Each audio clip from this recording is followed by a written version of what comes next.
ఎంత ప్రమాదమయ్యా.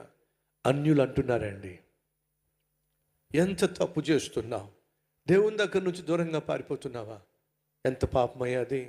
అమ్మా వింటున్నావా, వింటున్నావా?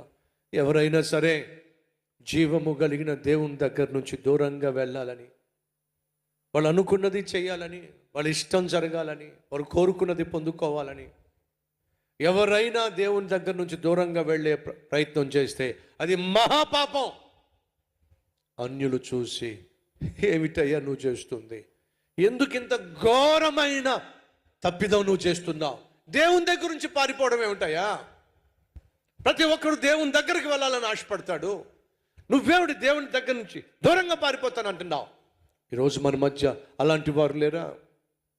ఒక్కసారి ఆలోచించు.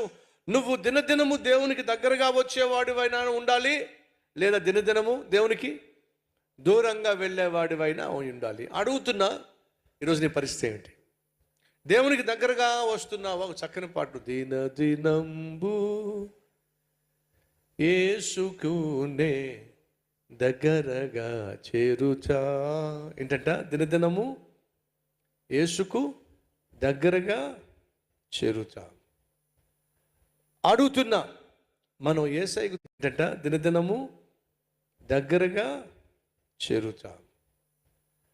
అడుగుతున్నా, మనం యేసయ్యకు దగ్గరగా వస్తున్నామా? రోజు రోజుకి యేసయ్యకు దూరంగా వెళుతున్నామా? ఒక్కసారి ఈ ప్రశ్నకు జవాబిచ్చే ప్రయత్నం చేయండి.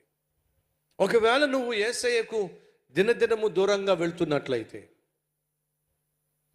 కొత్త కొత్త ఆశలు, కొత్త కొత్త కోరికలు, కొత్త కొత్త స్నేహాలు, కొత్త కొత్త బంధాలు, కొత్త కొత్త అలవాట్లు, కొత్త కొత్త సర్కిల్లో నీ జీవితంలో ప్రవేశించి నిన్ను దేవునికి దూరంగా తీసుకుని వెళ్తున్నట్లయితే, అంతకంటే ఘోరమైన తప్పిదము, పాపము మరొకటి లేదో.